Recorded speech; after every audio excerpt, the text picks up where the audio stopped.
Hello and welcome to Cultural Wealth Wednesdays.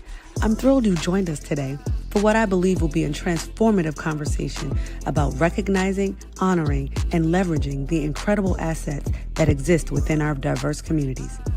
I'm Dr. Crystal L. Clemens, founder and CEO of Our Village Consulting, and I've dedicated over 15 years of my career to a simple but powerful belief.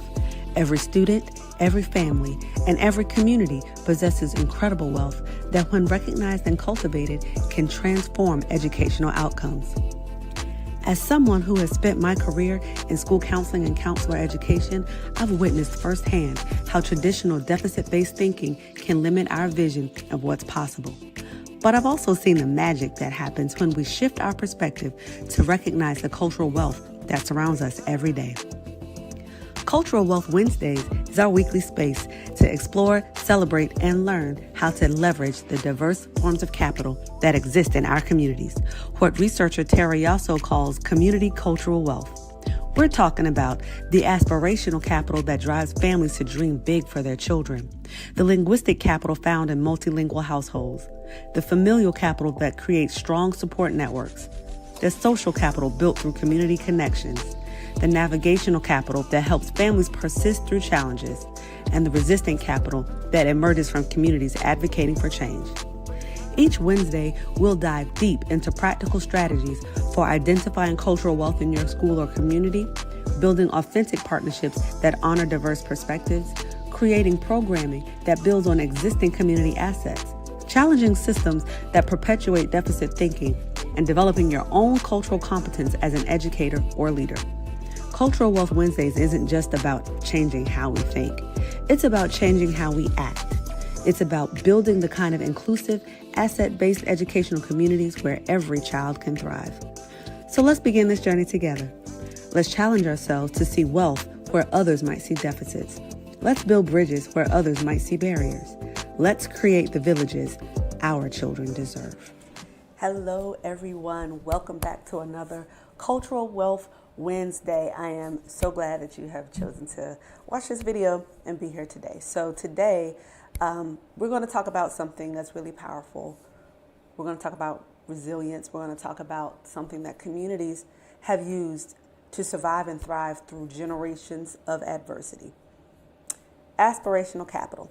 Now, if you've been following Cultural Wealth Wednesdays, you know that I have already done a little bit of a deep dive into each cultural wealth capital form. But for this one, I want to go a little bit deeper, and I want to focus specifically on educators. Okay, so our focus today is hope as an intervention. Now, I know what some of you might be thinking. Hope, that sounds real cute, but is it enough? Is hope enough?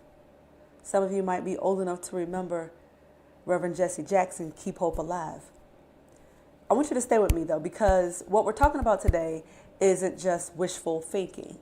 We're talking about hope as a deliberate, strategic, transformative force in the lives of our students and their families. So as we talked about earlier, we know that aspirational capital is, again, from Dr. Terry Yosso's Community Cultural Wealth Framework, and it's the ability to maintain hopes and dreams for the future, even in the face of real and persistent barriers. Now, I want you to focus in on that last part. Real and persistent barriers, despite those. This is not toxic positivity. This isn't about ignoring systemic oppression. This isn't about pretending that everything's fine. Aspirational capital is about communities of color, particularly Black, our Latinx, Indigenous, and immigrant families, who have maintained hope and high aspirations for their children despite all of the things that we've experienced over time. Economic marginalization, educational inequities, racial discriminations, language barriers, immigration challenges, historical trauma, and I could go on and on. But I want you to think about the children in your classroom, in your building, in your district. And think about their parents who have to work 2 or 3 jobs just to stay afloat. And they keep telling their children, despite all this, they're going to tell their children continually, you're going to go to college. You're going to have opportunities I didn't have. Think about grandmothers who never had access to formal education themselves, but insist their grandchildren will be doctors, engineers, and teachers. I shared a story in the first Aspirational Capital video about my great-grandmother and how she scrubbed floors so that I wouldn't have to. How her great-grandchildren are doctors, they're lawyers, they're teachers, they're accountants. So these are the things we really need to think about. Think about the families who told themselves and believed that America is the land of opportunity. They crossed borders, they crossed oceans, mountains, literally and figuratively, because they believed in a better future for themselves and for their children. That is aspirational capital, and that is hope as action. So why does this matter? Why are we calling hope an intervention? The research and, for many of us, our lived experiences, all of that shows us and it confirms that hope is not just a feeling. It is a cognitive process that drives behavior, it shapes outcomes, and protects against adversity. Students with higher levels of hope demonstrate better academic performance, higher GPAs, and a greater persistence in the face of challenges. Hope serves as a protective factor against depression, anxiety, and trauma, all of which are particularly salient for students experiencing marginalization. Hope is not a passive thing. It involves both the will to pursue the goals and the way, the pathways and the strategies to achieve them. Aspirational capital helps families and students bounce back from setbacks because they maintain a vision of what's possible. Here's what we need to be clear about. The fact that families and communities of color need to maintain such high levels of hope in the face of systemic barriers is of itself evidence of injustice. Our goal here is not to romanticize the struggle or to solely place blame and the burden on families telling them that they need to hope harder. Our goals here are to recognize and honor the aspirational capital that these families already have, to remove barriers that make hope necessary as a survival strategy, and to partner with the families to turn their aspirations into reality.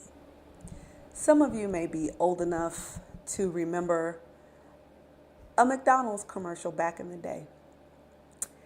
And it was a young man named Calvin. And Calvin got a job working at McDonald's. And he was so proud of his job. He walked home from his job and his community was out there praising him. Calvin got a job. Calvin got a job. That is aspirational capital. Think about the student in the 8th grade whose teacher doesn't understand why he talks so much about making it and changing things for his family. What the teacher doesn't know is that this student's great-grandfather was denied education during the Jim Crow era. The student's grandfather fought for integration, and the student's mother was the first in her family to graduate high school. This child carries generations of deferred dreams. So when he says, I'm going to be an engineer, he's not just talking about his own future. He's honoring his ancestors' hopes and creating possibilities for the generations that are going to come after him. So how do we as educators honor and amplify aspirational capital? How do we make hope a real intervention in our educational practices? Well, first we need to validate and affirm family aspirations. Don't say that's a nice dream, but let's be realistic about what's achievable. Don't do that.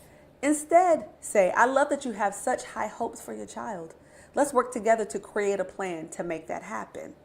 So when you're having parent-teacher conferences, start by asking, what are your dreams for your child? Listen deeply. Take notes on what the parents and families say. and reference these aspirations throughout the year. The next thing we need to do is we need to connect the present actions to future goals. Help the students see the pathway between today's work and tomorrow's dreams.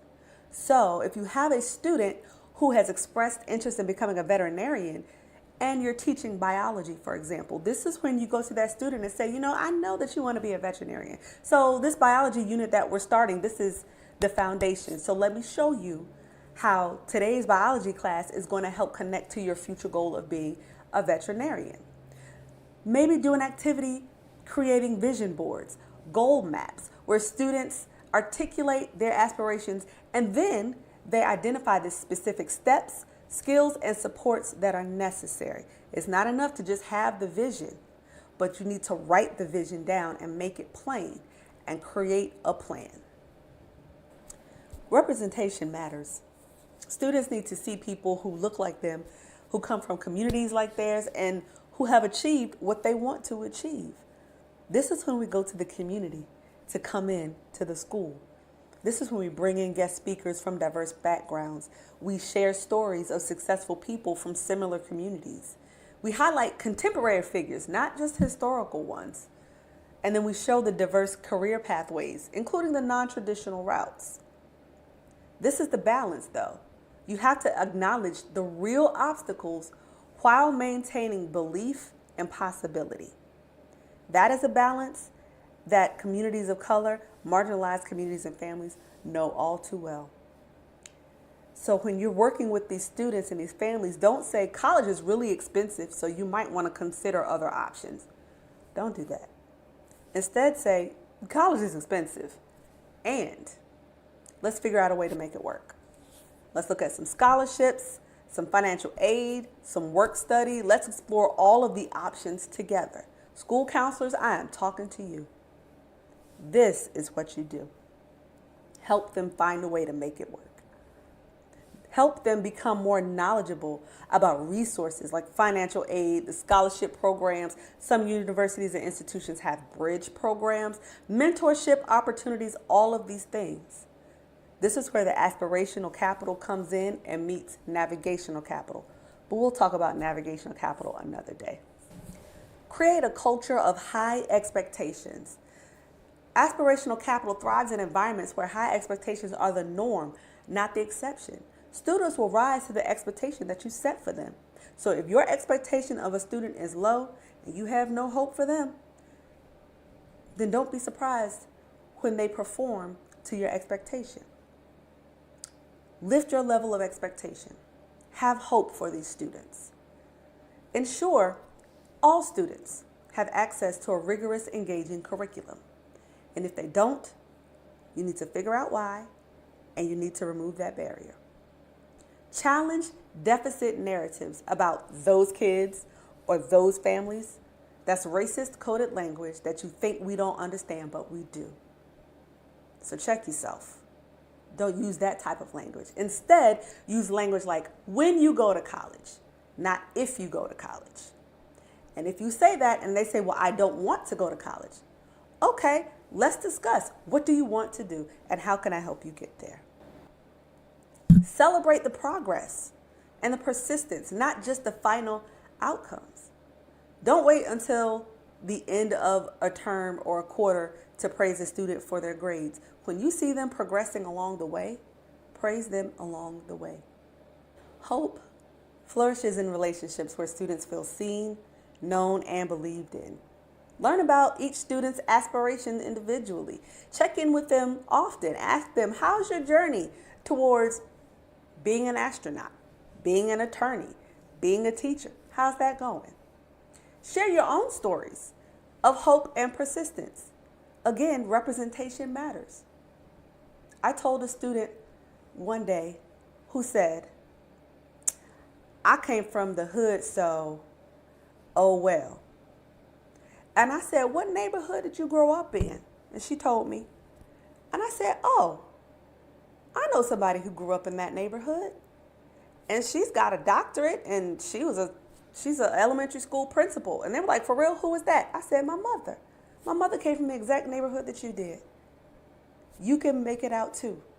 She needed to see, that child needed to hear that story to understand that there are stories of hope and persistence out there that mirror hers. And be present when they're struggling. Acknowledge that they're struggling while also telling them that they can do this. Say, this is hard. I understand that this is hard. And I know you can do this. Because sometimes they need to hear from you. They need sometimes to borrow some of the hope that you have for them so that they can get some hope for themselves. Remember, we're not just supporting individual hope. We're working to dismantle systems that make extraordinary hope necessary. So we need to advocate for equitable resources and opportunities, challenge tracking and gatekeeping practices, address biases in discipline and gifted identification and special education and who gets access to AP, IB, honors classes, dual enrollment, all of these things. Who gets access to that? Address the bias in that. Work to diversify the staff and the leadership because, again, representation matters. And partner with the families and the communities that these kids come from. Make them equals in decision making. Ask them what their hopes are, what their dreams are for their own children. Once you understand that, make that part of your educational practice every day. All right, so let's talk about the challenges because there are some. This isn't easy work. Some of you might be thinking, what if the student's dream is not realistic? Like, what if they want to be a doctor, but they're failing biology? Okay, valid concern. But our job is not to kill dreams. Our job is to build bridges towards the dream. So instead of saying, you can't be a doctor, you can't even pass biology, you're not doing well in biology. So how are you going to be a doctor if you're not doing well in biology? Okay, don't say it like that. Say, being a doctor does require strong science skills. So I see that biology is challenging for you a little bit. So what support do you need to strengthen these skills? Let's talk about a plan. Let's create a plan. Let's get something going here. I talked about that 8th grader earlier who always talked about making it out and doing it for his family, right? The challenge with that is it feels like the burden is on his shoulders to break the cycle and make it out. But we shouldn't put that burden on him. Though it might be a self-imposed burden, it shouldn't be on his shoulders. The students need to pursue dreams for themselves, not just to fulfill family or community hopes, right? Now, we understand, those of us who come from marginalized communities, we understand that we are the hopes and dreams of our ancestors. We understand that. We understand the assignment. We don't need to be reminded. Not every student needs to go to a 4-year university to be successful, and we need to stop pushing that because it's not true. People can have successful, fulfilling lives without ever having gone to college. Let's think about the student who might want to be an entrepreneur and say, hey, I want to be an entrepreneur. Out of high school, I think I want to be a mechanic. Okay. Let's look at the vocational programs at the vocational school. What do you have to do to be accepted into that program? Right? That's what we do. We don't kill the dream. We don't say, well, you need to go to college if you want to be an entrepreneur and take business classes and do all the things. Some of that might be true, but you could take business classes without going to a 4-year institution. But if they want to be a plumber, let's put them on the path to be a plumber. If they want to have their own HVAC, heating and cooling business and all of that, let's put them on the path to get certified for that first. And then we'll go from there. Sometimes we see students and families maintaining their hope despite schools and systems, and yes, even you, that actively undermine them through low expectations, inadequate resources, discriminatory practices, etc. So you need to acknowledge the injustice. Call a thing a thing. Speak it. You can't heal what you don't acknowledge. Work to change the systems within our control. We each have a sphere of control, right? What can we control within our sphere? But also, as we are working to control the things within our sphere, we need to advocate beyond our sphere. And we need to not let systemic failures diminish our belief in our students. So I've got a few reflection questions And just take a moment for some honest self-reflection. Think about the students in your classroom or your school who face the most significant barriers. Do you hold the same high aspirations for them as you do for more privileged students? When families share their hopes and dreams for their children, what's your internal response? Do you find yourself thinking, that's wonderful, or that's unrealistic? What messages, implicit and explicit, do your classroom, curriculum, and policies send about who is allowed to dream big and who should be realistic? How are you actively working to turn student and family aspirations into achievable realities? These questions are not meant to shame anyone. They're just meant to help us grow. Because we all have biases, we all have blind spots and areas that we can do better. So let's think about some concrete actions you could take this week. You could ask 3 students about their future aspirations. Again, really truly listen to them. Take some notes and show genuine interest. You could also examine one of the lessons or the units that you are tasked with teaching. How can you explicitly connect that content to students' future goals and possibilities? Reach out to one of your families and ask, what are your hopes for your child? And then you build on their vision.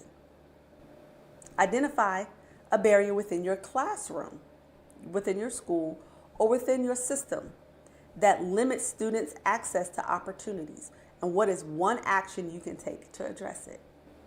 Finally, you should share a story of someone who overcame obstacles to achieve their dreams, someone whose background reflects your students' identities and experiences. So if you take nothing away from this video, I want you to take this. This is what I want you to remember. Aspirational capital is not a weakness. It's not naivete.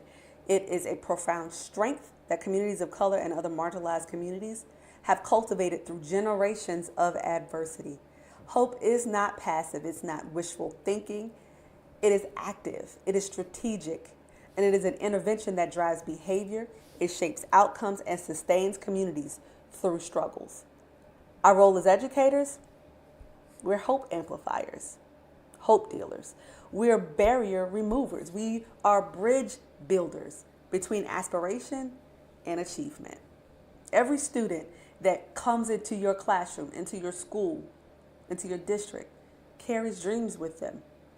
Some they may have voiced, some they're still afraid to speak out loud. But behind every one of these students stands a family with hopes. And they are invested in their child's success. When we honor, validate, and actively support these aspirations, when we remove the barriers rather than accept them as inevitable, when we partner with families rather than position ourselves as gatekeepers, hope then becomes transformation. That's when the aspirational capital is now real capital. That's when the educational opportunities, the career pathways, the life possibilities become realistic.